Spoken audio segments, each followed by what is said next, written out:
1984, publik Amerika dikejutkan dengan penemuan jasad-jasad wanita yang kebanyakan adalah korban tindakan pelecehan seksual. Selain itu, pengakuan mengejutkan dari salah seorang korban pelecehan seksual yang selamat menuntun polisi pada sebuah kasus pembunuhan berantai. Seperti apa kisahnya dan apa motif dibaliknya?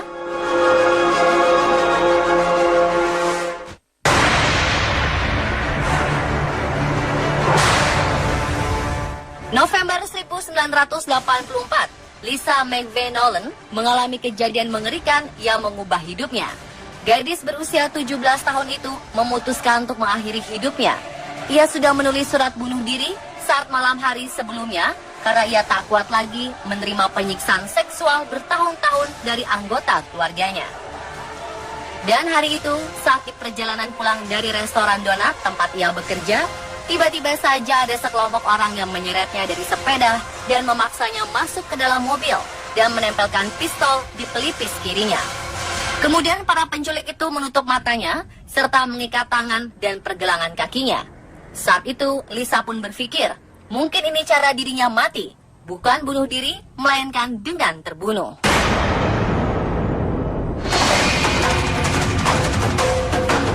Lisa dibawa ke sebuah apartemen. Dan di sanalah ia menerima tindakan pelecehan seksual oleh para penculiknya selama 26 jam. Seorang pria membawanya ke kamar mandi dan memandikannya, mencuci rambutnya dan memperlakukannya dengan lembut. Namun, di menit berikutnya, si pelaku berubah menjadi monster lagi, seperti banteng yang mengamuk dan melakukannya dengan kasar. Dan beberapa saat kemudian, perilaku penculik itu mulai melunak. Lisa kemudian mengajaknya mengobrol dan bertanya mengapa sang penculik tega melakukannya. Si penculik mengaku untuk mencoba mendekati wanita lagi setelah mengalami putus cinta yang menyakitkan. Dalam penculikan itu, Lisa teringat dari serial TV kriminal yang pernah ia tonton. Dari situ, Lisa menyadari cara untuk selamat adalah dengan cara cerdas. Dari mulai matanya yang ditutup, dia melihat kilasan warna merah dan nomor plat mobil yang digunakan untuk membawanya. Ia menghitung jumlah anak tangga di apartemen, dan ia juga menyadari bahwa dia dibawa ke area seperti hutan. Kemudian saat ia disekap, ia menempelkan sidik jarinya di berbagai area, kamar mandi, cermin, dan tirai kamar mandi. Kemudian Lisa dan penculik melakukan pembicaraan seperti anak 4 tahun, dan mencoba mengembangkan hubungan baik dengan pelaku dengan taktik psikologi. Dan sesuatu yang tak terduga terjadi. Sang pelaku membebaskannya dan membiarkan Lisa pergi. Pada momen itu, Lisa tahu ia diberi kesempatan kedua dan ia menerimanya. Dan tak disangka, berkat kesaksian Lisa, polisi dapat melacak pelaku yang ternyata adalah serial killer atau pembunuh berantai bernama Bobby Jolong.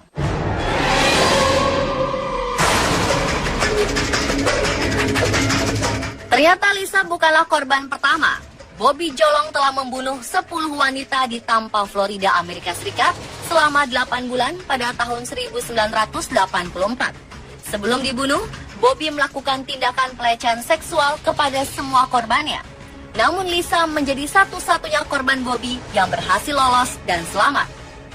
Pada musim semi 1984, Bobby Joe melakukan pembunuhan pertamanya.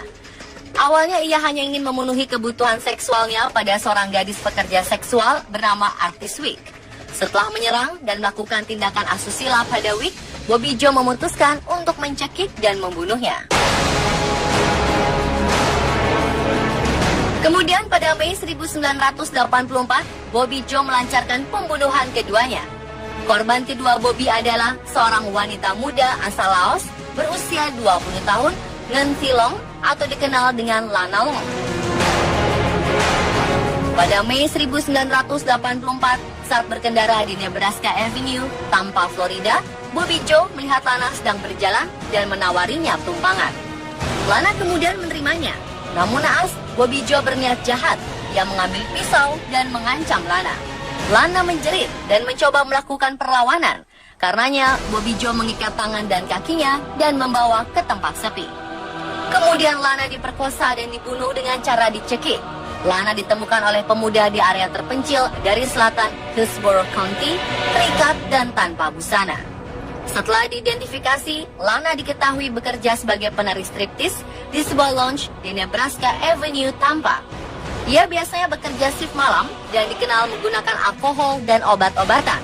Sebelum ditemukan, Lana dilaporkan hilang selama 3 hari.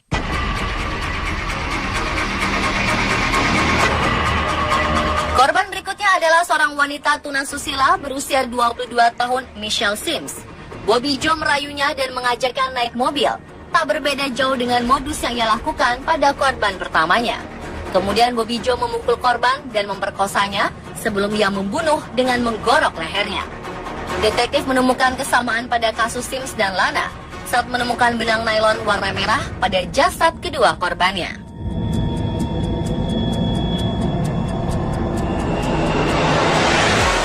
Setelah itu polisi menemukan jasad korban Bobby Joe keempat, Elizabeth Lodenbeck, 17 hari setelah ia terbunuh.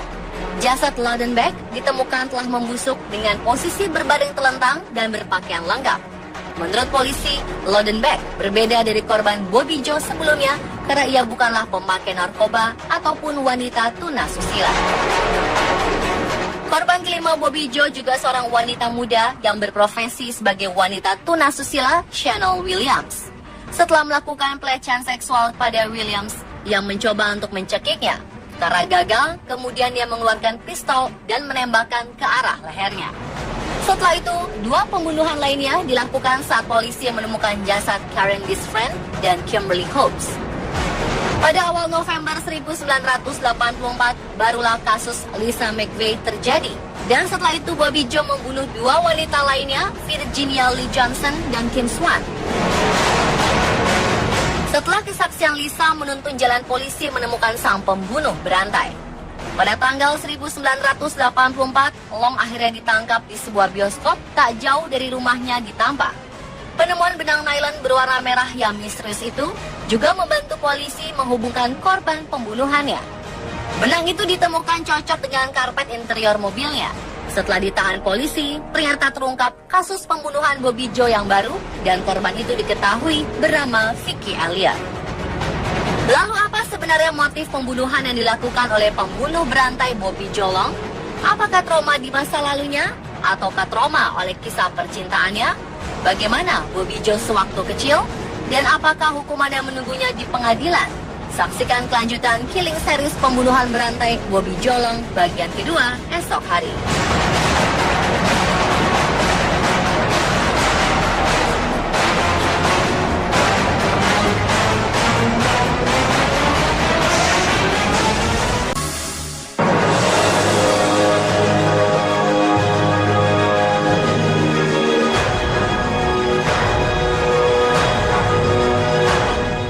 Pada tahun 1984, kasus pembunuhan berantai Bobby Joe Long di Amerika Serikat terkuak berkat kesaksian dari satu-satunya korban penculikan yang berhasil lolos dan selamat, yaitu Lisa McVeigh Nolan. Gadis yang saat itu masih berusia 17 tahun diculik saat ia pulang bekerja dan menerima tindakan pelecehan seksual oleh sang penculik selama 26 jam.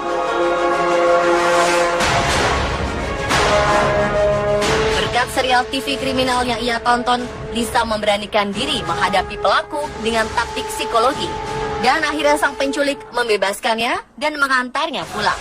Tak disangka, ternyata penculik Lisa adalah seorang pembunuh berantai yang telah membunuh setidaknya 10 korban yang semuanya adalah wanita muda. Kesaksian dari Lisa membuat polisi dapat melacak pelaku pembunuh berantai Bobby Joe Long.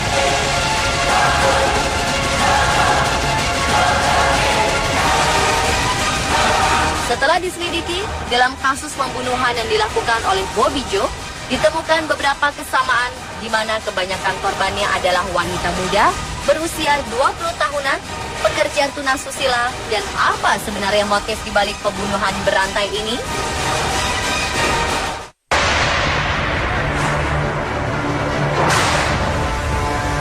Dari hasil penyelidikan polisi, modus yang digunakan pembunuh berantai Bobby Joe Long kepada para korbannya adalah sama. Yang mulai berkeliling di daerah prostitusi, di mana ia menemukan beberapa pekerja tunasusila yang menyendiri dan menjebaknya. Ia mengaku jika beberapa di antara para korbannya mendekatinya terlebih dahulu. Kemudian ia membujuk para korbannya untuk memasuki mobilnya dan membawa mereka ke sebuah apartemen. Di sana ia mengikat para korbannya dengan tali, kemudian memuaskan nafsunya dengan melakukan tindakan asusila yang kemudian membunuh para korbannya secara brutal. Jasad-jasadnya kemudian ia letakkan dengan berbagai posisi yang tak lazim.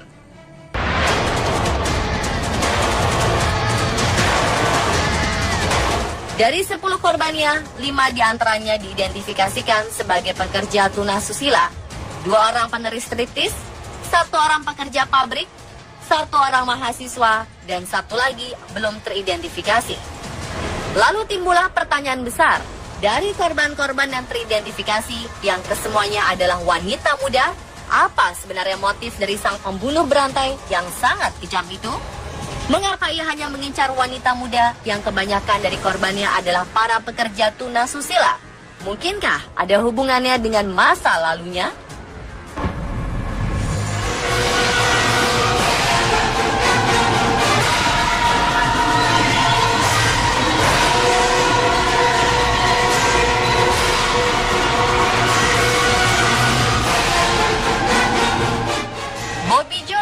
Canova, Virginia Barat pada tahun 1953 dari orang tua bernama Joe dan Louetta. Orang tuanya bercerai ketika Bobby Joe masih kecil. Lalu ia menghabiskan masa kecilnya tinggal bersama Louetta, sang ibu di Florida. Masa-masa kecilnya diliputi berbagai insiden. Ia gagal dalam akademis dan beberapa kali terluka karena kecelakaan. Rasa kebenciannya terhadap wanita ternyata telah tumbuh sejak ia kecil. Dimulai dari sang ibu.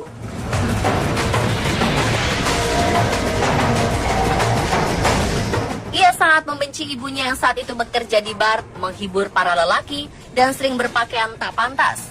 Ia juga tak suka cara sang ibu menarik perhatian para lelaki.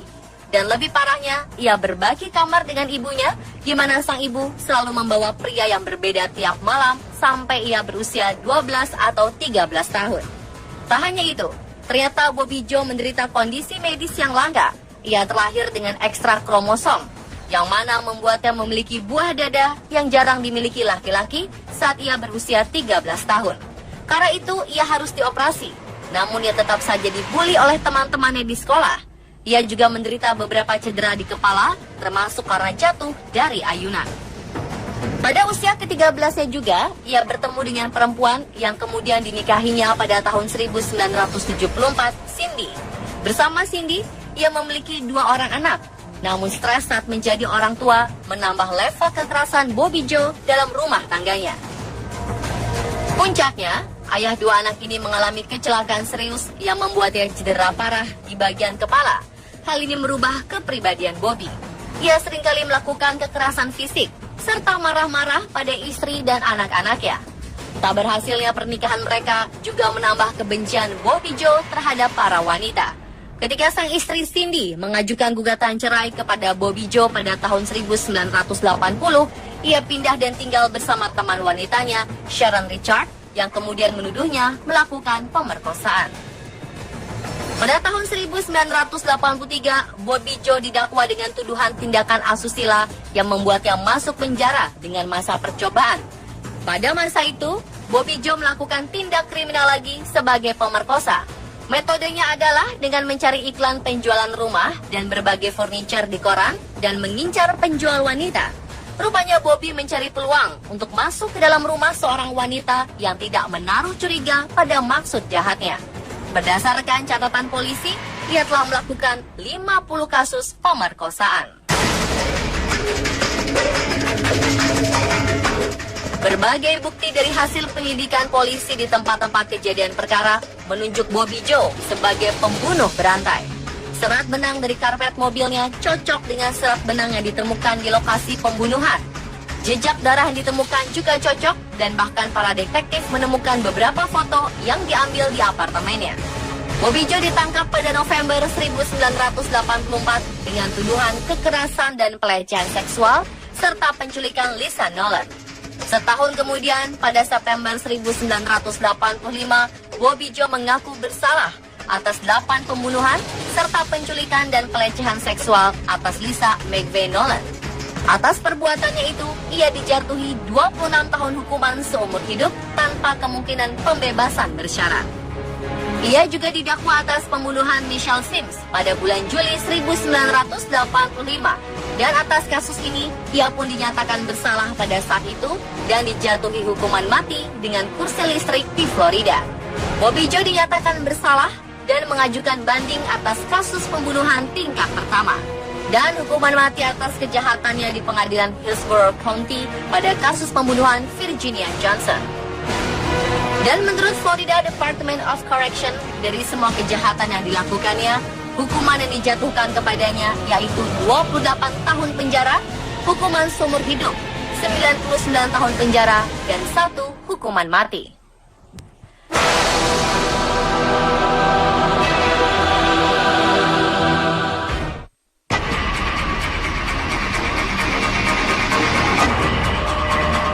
Terungkapnya kasus pembunuhan berantai yang sangat kejam ini tak lepas dari peran salah satu korbannya, Lisa McVeigh Nolan, yang berhasil lolos dan selamat. Berkat laporan dan informasi dari Lisa, polisi dapat melacak keberadaan sang pembunuh berantai, Bobby Joe Long. Setelah mengalami kejadian pahit itu, Lisa merasa Tuhan memberinya kesempatan hidup kedua. Hidup sangatlah berharga untuk disia-siakan. Dia ingin mengabadikan hidup agar bermanfaat bagi orang lain. Dan kini, ia menjadi wakil kepala polisi yang melindungi masyarakat Hillsborough County, Florida, Amerika Serikat.